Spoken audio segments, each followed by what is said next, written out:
Hello,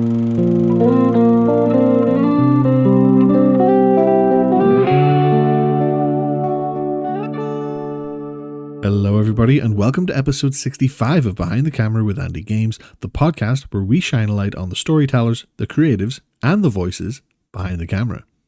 This week, I'm joined by author Michael Wendroff. Having spent his entire life in the presence of books and publishing, Michael released his debut novel, What Goes Around, in 2024. We discussed Michael's journey and how being the son of an editor and literary agent really shaped the kind of writer he became. You can also purchase What Goes Around on Amazon in hardcover, ebook, audiobook, and now paperback. If you'd like to support the show, head over to the About section where you'll find a link to my Linktree. This has everything from social media pages and merch to the website and much more. Like, share, follow, comment, or leave a rating. Every little bit goes a long way, and I truly appreciate it. Now, here's the interview. Michael, welcome to Behind the Camera with Andy Games. It's an absolute pleasure to have you on the show today. How are we doing? I'm doing great. Thanks for having me. This is exciting. Very welcome. Very welcome. We're looking forward to this as well. So let's just get straight into it. So you are a marketing consultant, but you more recently have released your debut novel as an author. So take us through your background, because I know you've always been around books, so I feel like this was something that was destined to happen at some point. So can you take us through your background of you being around books and becoming an author eventually? Sure.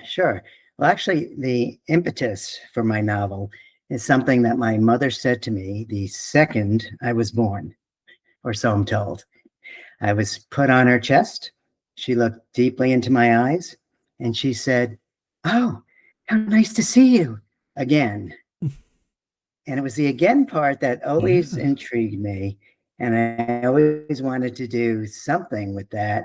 But business got in the way, and I didn't write a novel till very recently. But as you mentioned, I do come from a bit of a publishing background. My mother was an editor with New York City publishing firms way back in the day. And in fact, I distinctly remember her sitting on a couch on a weekend with her legs crossed, manuscript pages strewn about her, red pen in hand, marking up those manuscripts. Well, you think that would have prepared me for when I got my editor's input, but it wasn't in red ink. But those words in the margins of the Word document were just as they felt like they were in the red ink. But at least I wasn't surprised based on seeing how much editorial comments went on with my mother way back when. And then she actually remarried a literary agent. And literary agents are, as you know, they're the key conduit between an author and a publisher. So publishers will not look at manuscripts from would-be authors unless they go through an agent. And the agent, serves many, many purposes. First of all, it's really hard to get an agent. In some ways, I think it's harder to get a literary agent to represent you than it is to, once you have an agent, to actually get your book sold. But what the agent will do is, if he likes your book and takes you on, the key is that, they have personal contacts in the publishing industry.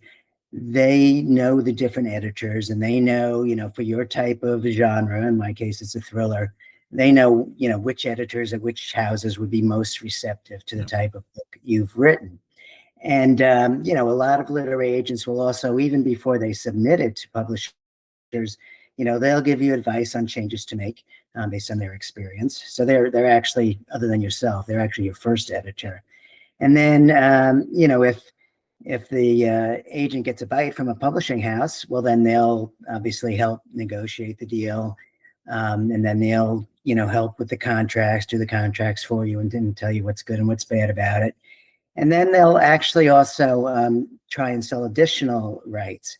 So my book, What Goes Around, is, it came out in hardcover a year ago, and it is coming out in paperback this month. But it's also available in ebook, and my agent sold the audio rights to a big, audiobook company, and audiobooks have become very popular lately. And they also try and sell foreign rights.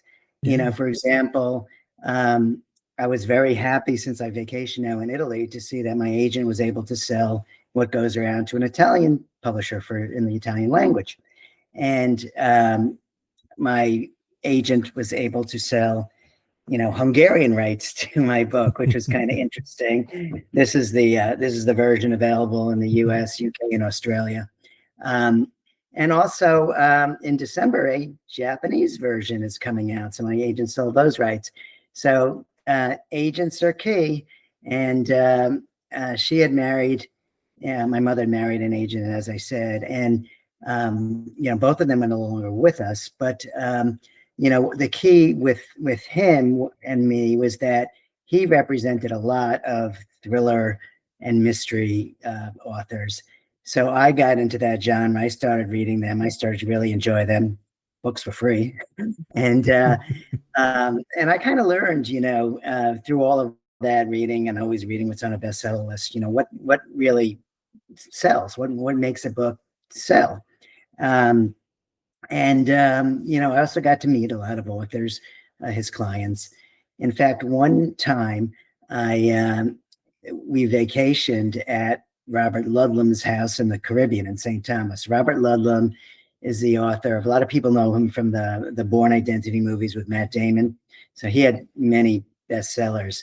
And I also remember, waking up early one morning in his house and going into the living room and, seeing him sitting there with a yellow legal pad in hand and a number 2 pencil, scribbling away.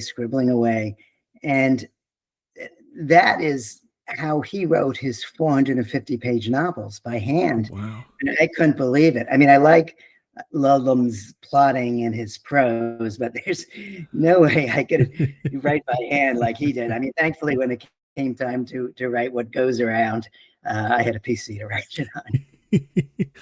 Yeah, absolutely. Like, I mean, I'm sure if you're writing it by hand, that'll make the editing process like an absolute nightmare. Like, you can't just, you got a pencil, you can erase it, but it's so much easier on a computer. So obviously you've such a fascinating background, always been sort of around literacy in such a way, and been brought to sort of thriller just from reading through these different novels from your stepfather. But like, whenever it came to sort of writing What Goes Around, did you sort of like adapt all these different styles from the books that you had read and bring it into your own, or was it something you kind of wanted to make your own in terms of sort of having what you read and learned from that? Well, both, I'd say. I did learn a lot from my stepfather's clients in terms of how they're writing, what they did, their techniques. I also enjoyed reading James Patterson a lot and picked up, on the techniques that he used. So basically, what I do is, I try and do the short chapters because I think, in today's world, people don't have long attention spans. And I think with short chapters, it makes people feel like they're progressing. And when I do the short chapters, I like to end each one with a bit of a cliffhanger. Mm-hmm. So the cliffhanger could be, physical cliffhanger, or it could be psychological, or it could be emotional. But I like to have a cliffhanger to make people want to keep going. And then I'll start the next chapter with a very interesting, intriguing first sentence. So that way, I think that's why I've been lucky. I've had, since the hardcover came out a year ago, I've gotten such fabulous reviews. And, a lot of them talk about how Can't Put It Down, so fast paced, kept me up all night, that type of thing, which is great because that's exactly what I was going for. So while I had that, then in terms of my own style, I want to, I like to have a lot of metaphors and analogies. And, I also want to make sure the books are topical, which is, writing What Goes Around. I had to explore a lot of things I didn't know anything about, all these hate groups, which unfortunately, these crazy groups, incels, boogaloo boys, as well, they're still with us today. And a lot of the reviewers have commented on how this is such a topical book. Yeah. But those sections were kind of hard to write because I had to write it. I had to make it seem, when dealing with like supremacists, whatever, I had to make sure that it was authentic from their side, but at the same time, make sure, people got the message that no, this isn't quite right, and got to see how some of these naive boys got involved. So, I tried to make it topical. I tried to make the writing good. And So I think that kind of made it my style. And, in terms of, specifically how I go ahead and write, I'm what they call a plotter. So there's two kinds of writers. There's one kind that's called a pantser. So they literally sit down by the seat of their pants, get on the PC, and start typing away. And they have no idea where the story's going. And I admire that. There are bestsellers that are written that way, but that's not me. I can't do that. I'm a plotter. And in plotting it, I need to, do a pretty extensive outline of what's going to happen in the book. So, clearly I have to know what the major twist ending is going to be that no one's going to figure out. And then I have to figure out, where all the red herrings are going to be in the story, and where the subplot's going to go, and what the characters are like, and what the character's arc is going to be. I need to do all that before I could sit down and write. And it's not like my story won't evolve versus what I plotted out. It could change. In fact, there was this one character, and as an author, that the characters start to talk to you. Yeah. Am I crazy? Well, maybe a little bit, but they do. And I got to really bond with this one character in my story. But, my plot calls for this character to be killed off. Mm-hmm. But I couldn't do it. I just liked this character too well, so I had to change the plot. But in fact, there was another time with another character I really liked. And this character, I just couldn't do it. I couldn't kill him off. I'm sorry, I did have to kill this character off. And for the whole week afterwards, my wife's yelling at me, "Why are you so depressed? The character's not real." But the character's real. It's something. So I'm definitely plotting my books, and it can evolve. And then the next part, of course, for me is research, because what do I know about guns? What do I know about these crazy groups? So back when I wrote this, this was before ChatGPT and AI. So I was doing a lot of Googling, trying to learn all this stuff. So that takes a while.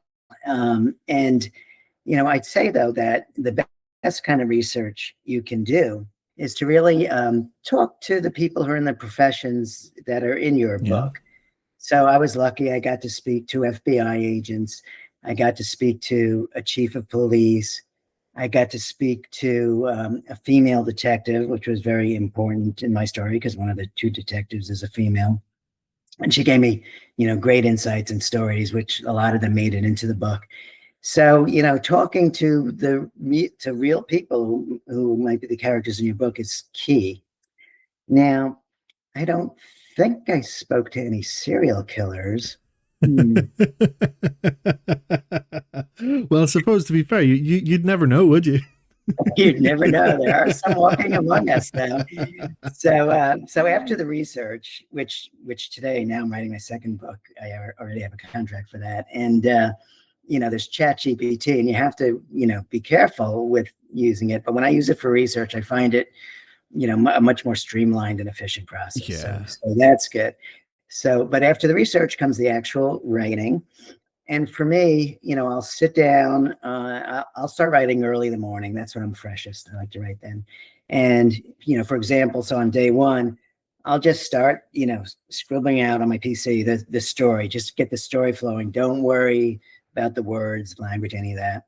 And then the next day, say day two, I will then review what I'd scribbled out, and then I will try and make it into real writing. So I'll look at, is every word the best word in that sentence? Do all the sentences fit well in that paragraph?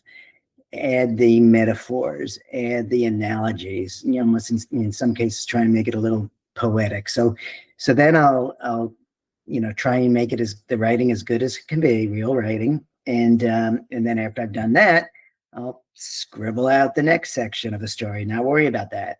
So that will be my process. Scribble out, refine, scribble out, refine. And I'll do that every day until finally I can write my two favorite words, the end.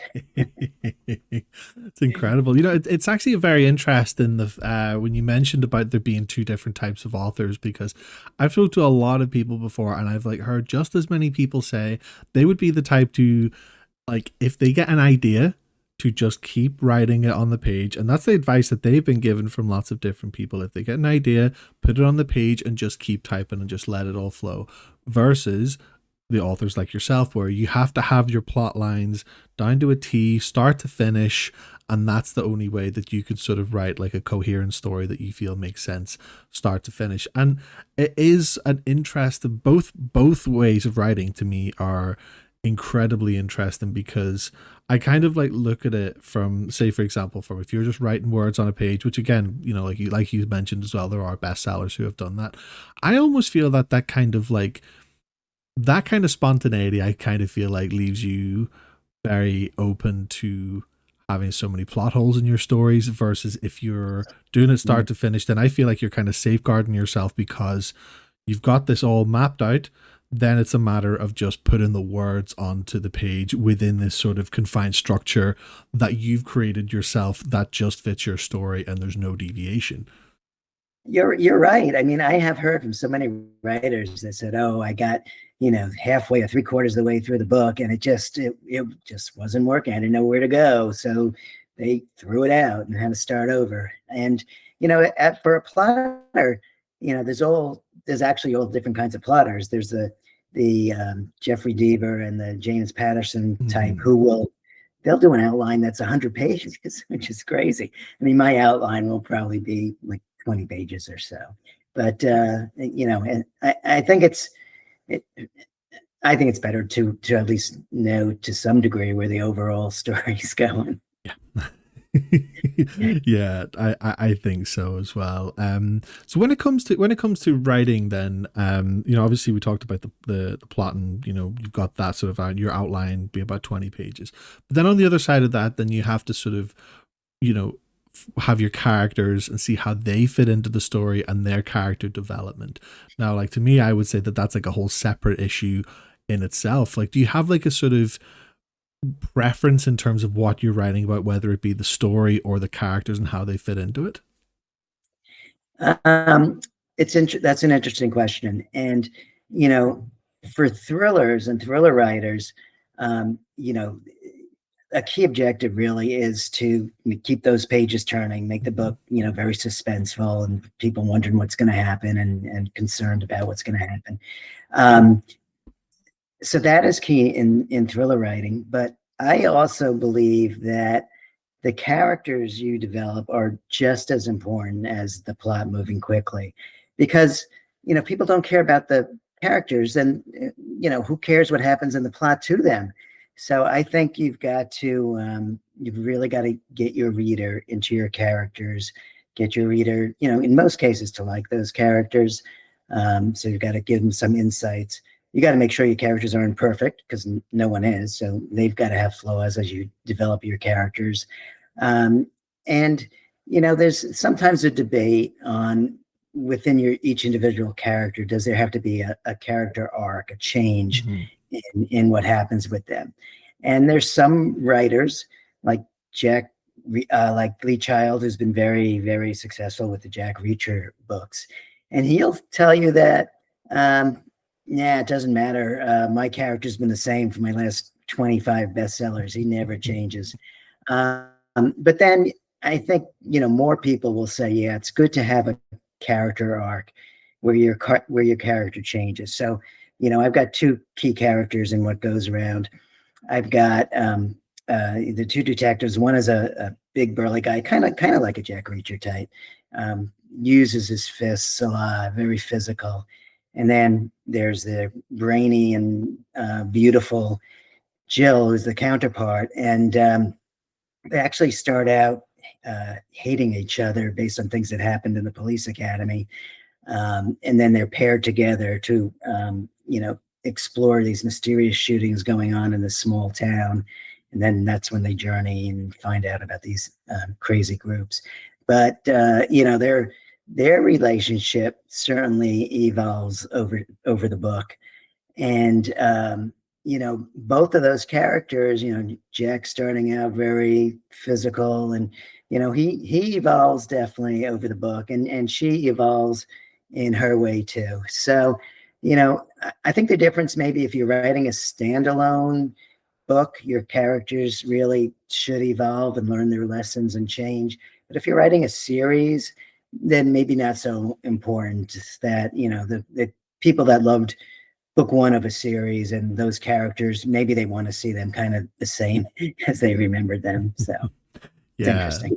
No, of course. And like it is interesting you say about your characters having flaws, and like it brings that sort of relatability, and that's like something that every single author I have ever spoke to has said the same thing, that Okay. there needs to be that sort of believe like believable nature of the people that you're reading about. Like the characters, they need, whether it be your protagonists or your antagonists, they need to have these like sort of human flaws and human qualities where you're reading it and you can just be like, I kind of, yeah, I get that, and I kind of like, you find yourself rooting sometimes for the antagonist to Mhm. have this kind of redemption, even though they're evil and they need to sort of, they need to be gone by the end of the book, but there's still that kind of, there could have been hope. And I think that's the sort of thing I love about it, is that when you're reading something, you fully immerse yourself into the story, like you're part of it. And if you do that, then it needs to sort of be believable and realistic for the reader. I think you're completely right. I mean, to have the bad guy, to have some areas where you're somewhat understanding or rooting for him in some ways. I think that makes it resonate. That makes it real. Yeah, absolutely, absolutely. So when it came to writing your first book, then, when obviously you haven't been around all the literature for a long time, did you have like sort of an air of confidence about sort of the writing style and process you were going to implement? And what was that like when you kind of got your first notes back from like an editorial process? Well, I was always told I could write well, but that's mostly, that was all back in school and then back in business. And I always wanted to write that thriller. And it was really actually the pandemic that finally got me to do it, because at that point I was doing marketing consulting with a number of global companies, and the pandemic hit, and there was that point in the pandemic where I couldn't. We weren't even allowed to go to the beach, couldn't Yeah. play tennis. Certainly couldn't go to restaurants and movies and all that. So I was out of excuses as to why I hadn't written my book yet. So that got me going, and I guess I was fairly confident, but the whole editing process, once my agent got me a contract, was yeah, and even though I had my mother that was an editor back in the day, it was a little surprising to me, because I learned that there are so many different types of editors in traditional publishing. So the first editor you're dealing with is the editor that acquires your book, that buys your book, and that editor I would describe as more of a structural, strategic Yeah. editor. So dealing with big issues like, you know, should you have a prologue? Should this whole development move further back in the book or move further up? Um, so you make changes based on that good direction usually, and then you have to deal with what's called a line editor. And the line editor is just as it sounds. This editor goes through every line to make sure it's as good as it can be. So you go through, a set of changes there. And then you get to deal with a copy editor. And the copy editor, what they need to do is, for example, they make sure that you didn't say she has green eyes in chapter 2 and brown eyes in chapter Hmm. 8.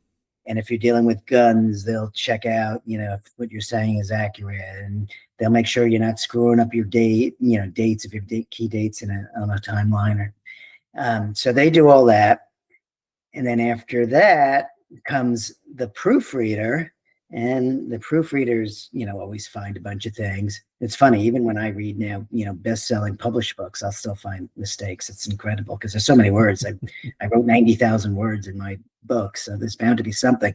But the proofreader, generally gets that stuff. And then I thought I was done, and my publisher comes to me and says, Michael, the hardcover typeface has just been set on what goes around. You need to read it through yet again to make sure nothing fell out during the typeface.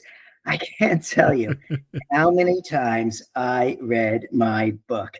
It's a good thing I like it. Yeah.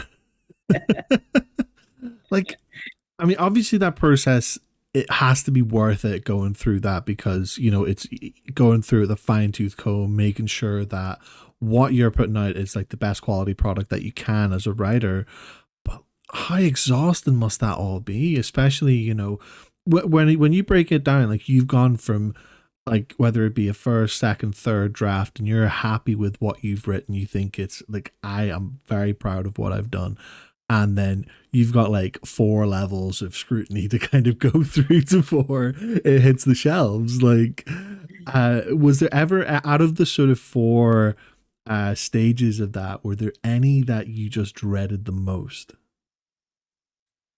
I wouldn't say dreaded, but I mean, yeah, there's the 4 stages, and of course, there's the stages before it even gets there, where I'm editing myself, Yeah. and then I'll give the book to my family, to members of them who like thrillers, and they'll give suggestions, and then I'll give it out to what's known as beta readers. So beta readers are people that like to read your genre of writing, and they could be friends or not, but you give them the book and get feedback from them. So, you've made a lot of changes over time, and then you got those 4. So you're right. It's a difficult thing, but, you know, at the same time, I feel that, it always got better with every revision.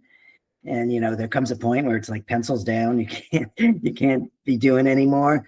But, for me, I guess the challenging parts were really writing about these crazy hate groups, and Mhm. trying to balance authenticity versus emotion and all of that. So those were tough to write. But overall for me, I love writing. I love the writing process.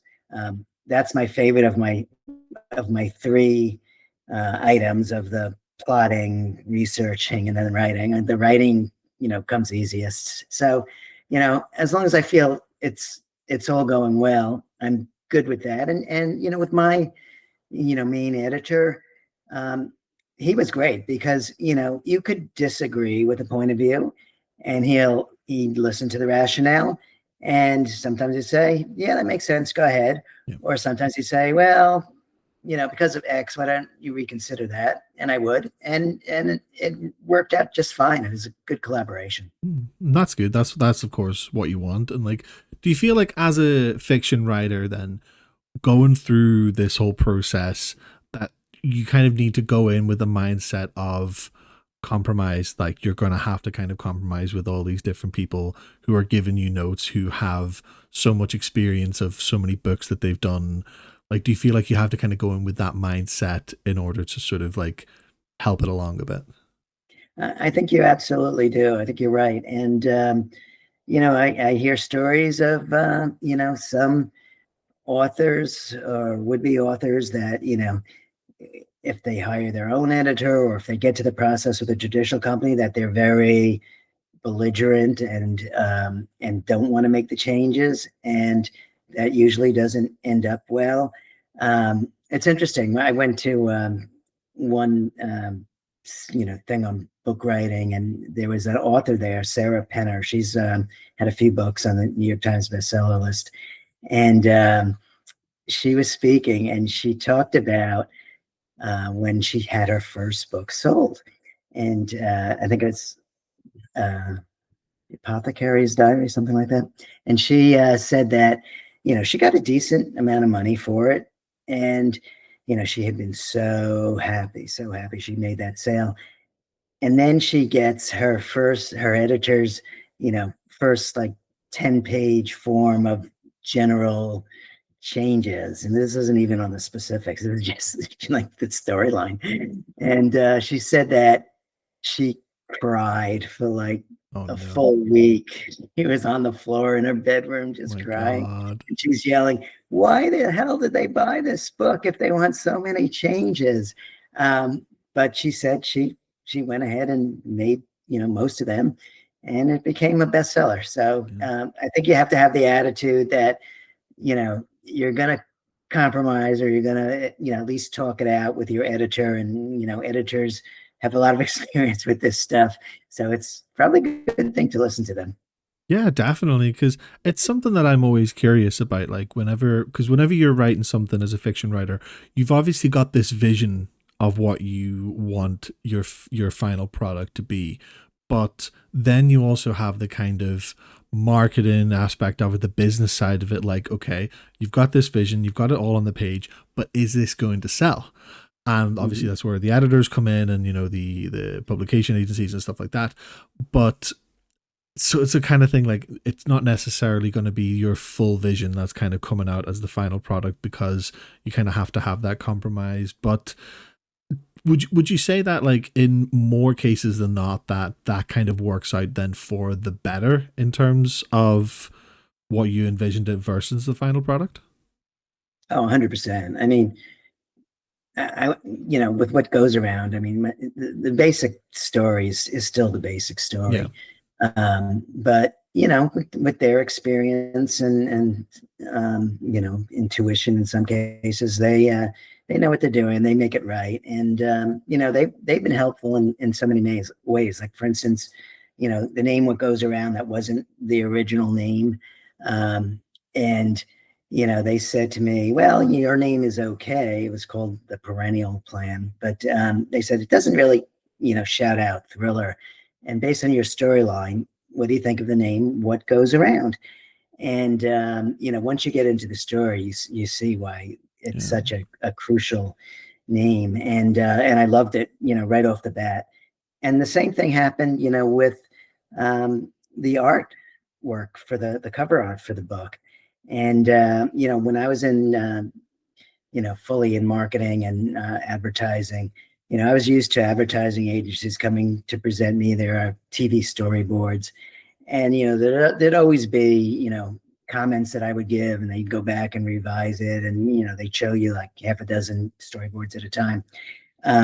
So I kind of expected that process when my publisher was going to be showing me the artwork for the cover. And it was not it at all. I mean, they showed me the book, and as soon as I saw it, I said, "Yes, this is the cover." Because, you know, first of all, it looks like a thriller in terms of the Yeah. colors, and when I see it in bookstores, it just pops right off the Oh, shelf. it does. Yeah.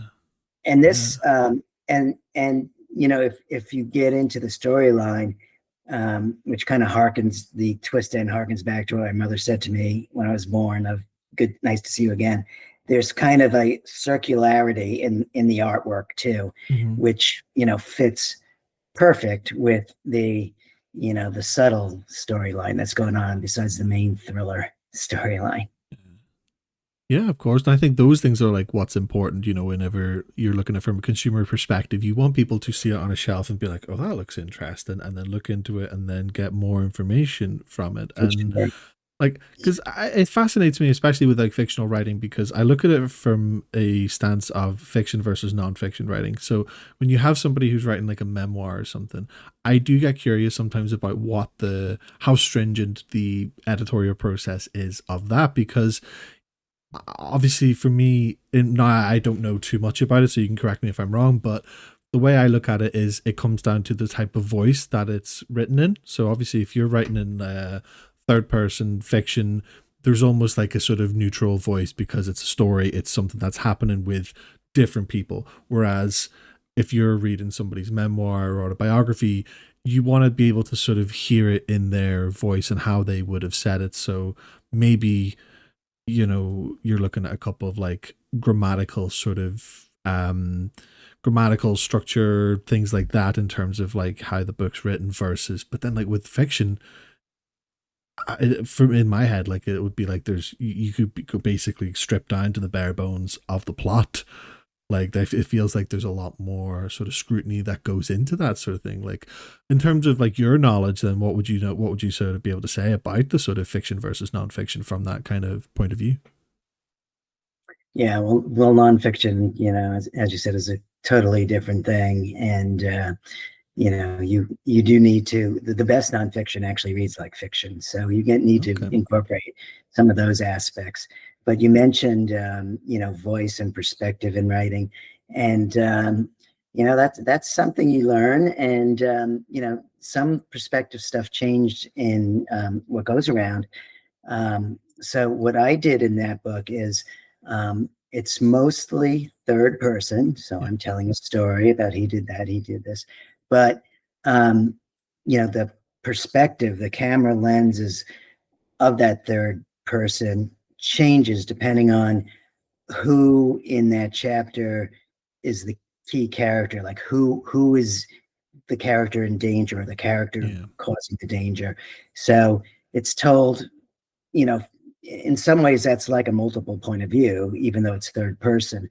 And then, the bad guy in my novel is done differently. That's done totally first person. And a lot of the reviewers commented on that, how they like, that distinction, and they like hearing, the thoughts from the bad guy's, mind Yeah. directly, and what's going to go on from his perspective and how he rationalizes things. So perspective is key, but that's something you learn as a writer. And, if I was giving advice to would-be authors, I'd probably say a few things.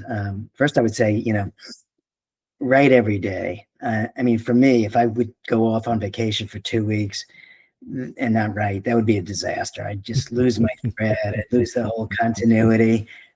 So, even if it's 10 minutes, just write every day to keep into the storyline. But then, importantly is to really learn your craft. I mean, there's a specific craft to writing, and there's a lot of ways you can learn it. I mean, I took online courses from, I think it was BBC Maestro, and I took a course from Lee Child. I took another one from Harlan Coben. So they'll have like 20, 12, 15 lessons in each of these Yeah. courses online. And it was interesting. And those two particular writers, they didn't always agree with each other, but that's good because you can pick what works best for you. But you can learn your craft that way. You can also learn your craft by going to conferences. Every genre of writing has its own conferences. For example, I went to Thriller Fest in New York City, which is the conference for thriller writers.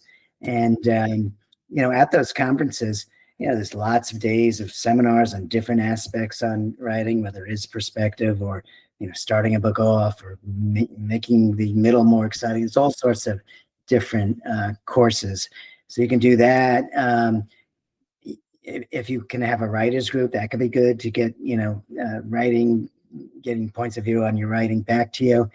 So there's all sorts of ways to learn your craft. And, I would encourage any, would-be authors who are listening to really do that, to really take advantage of these offerings. They'll be very helpful.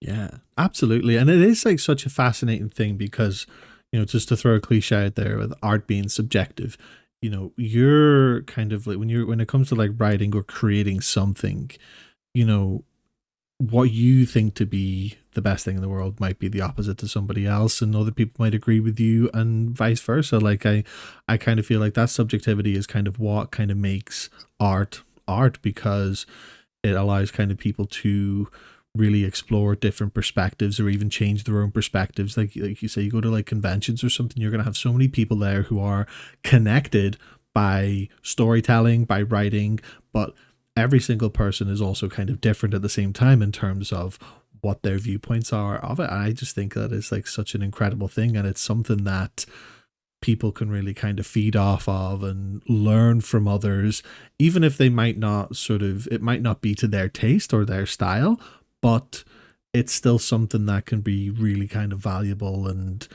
you might find you kind of adapt certain little things into your own writing style. Like I kind of feel like the scope is absolutely infinite for what people can create, well, as creators, you know.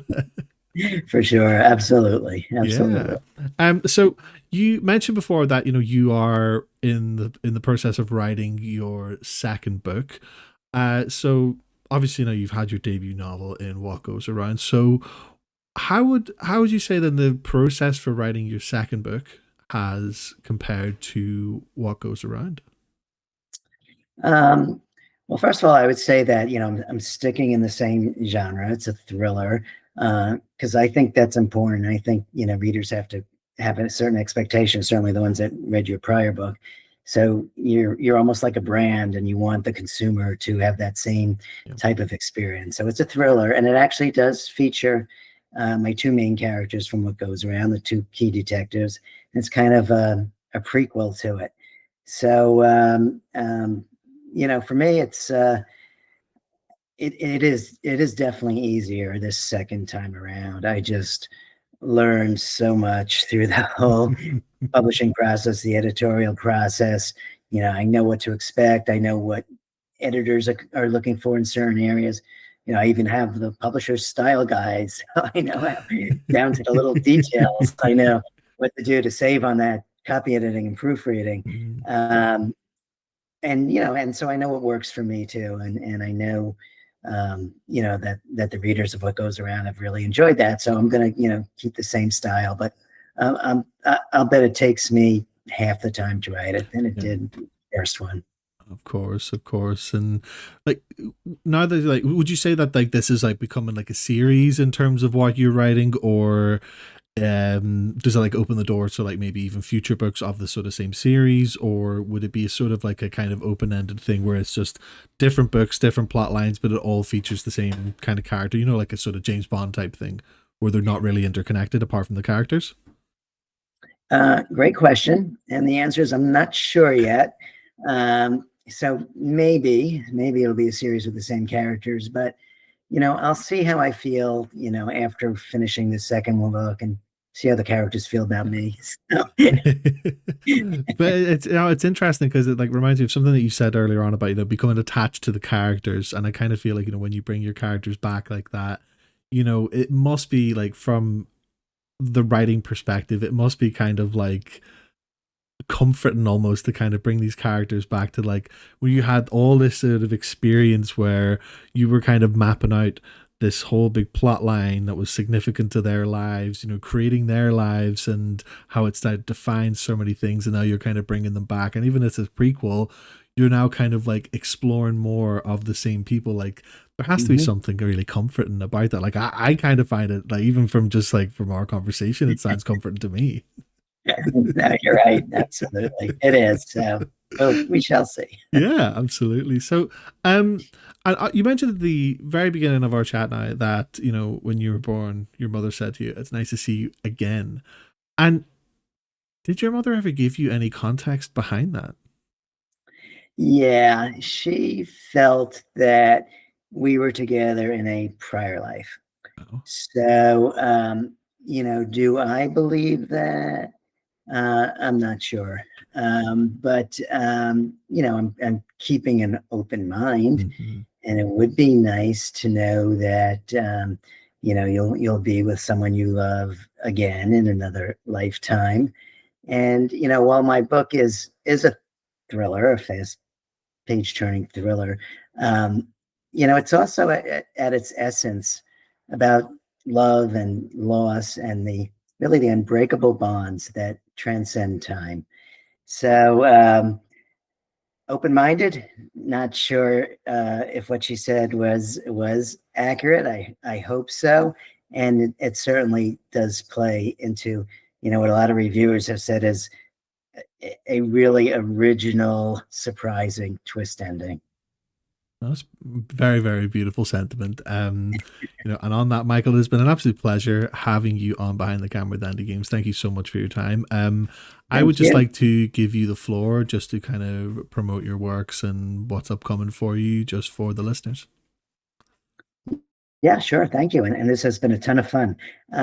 So what goes around is in bookstores, but it's also available online, whether you go on Amazon or Barnes and Nobles or wherever you get your online books from. And paperback is out this month, and it actually has a reader's guide for book clubs in this edition because there's been so much interest in this. Normally, thrillers aren't necessarily book club books, but this one is dealing with these tough topics and is very topical. So the publisher decided, because of that interest, to put in a special reader's guide for book clubs, for like a discussion guide. So that's in the paperback, but it's available also in ebook and in audiobook. And if you're one of those countries I mentioned, you can get it in your own language. But I've been happy with it. The hardcover came out a year ago. It's sold out, and just thankful for the tremendous amount of great quotes I got from existing best-selling authors, but also all of these reviewers, bloggers, and so forth. So that's made it a tremendous experience. I'm very lucky. Fantastic stuff. And yes, make sure you go check out What Goes Around. Once again, Michael, thank you so much for your time. It has been an absolute pleasure having you on the show. Thank you. Agree. And there you have it. That brings us to the end of episode 65 of Behind the Camera with Andy Games. A huge thank you to Michael Wendroff for sharing his time, story, and his perspectives on this week's show. I would highly recommend you check out What Goes Around, available on Amazon. Once again, if you'd like to support the podcast, my link tree in the About section has everything from socials, merch, website, all the good stuff. A follow, rating, share, all goes a long way. Until next time, take care, stay creative, and I'll see you soon. But until then, peace.